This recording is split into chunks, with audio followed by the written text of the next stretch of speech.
Stock market sectors tend to be pretty straightforward. Stocks of oil companies or healthcare companies, for instance, are easily categorized.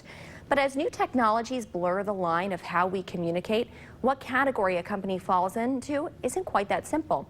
In this morning's U.S. Bank Economic 360, U.S. Bank Senior Vice President Mike Denneman joins Business Watch producer Kelly Leon in the studio to talk about upcoming changes to the market sectors and what that means for investors. Mike, Kelly.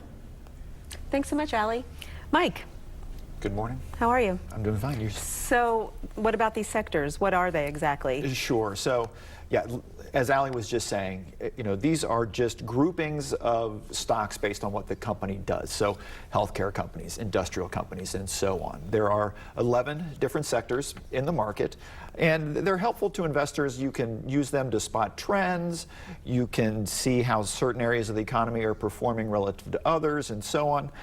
But for them to be helpful, they have to accurately reflect the economy as a whole, right? So as the economy evolves, the sectors have to evolve as well. And so that's what's happening here.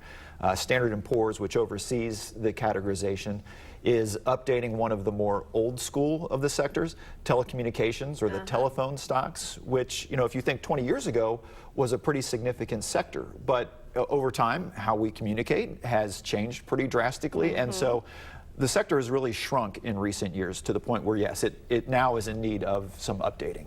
So how will these change? What should we expect the changes to be? So really what they're going to do is they're going to take this telecommunications sector and broaden it out to make it a little bit more modern, if you will. And so they're going to recategorize it, rename it. It's going to be the communications services sector.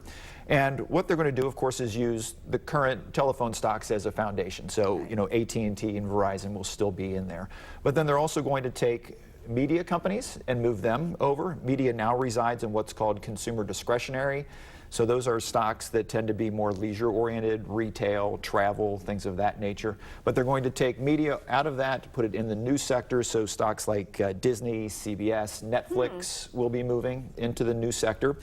And then in addition, stocks that we now think of as technology companies will be moving over as well. So these are primarily social media type stocks. So Facebook, Twitter, Snapchat, even Google will be moving from technology into communications services. So again, just broadening out communications to, again, more accurately reflect, how we communicate today. Yeah, all of those in the news right now, too. Right. Absolutely, So in terms of the investor, what does this mean for them having this broader category? Sure. So the good news is that we've got some time before this kicks in. It's not scheduled to occur until the early part of this coming fall. And that's good because, of course, any change has the potential to create disruption.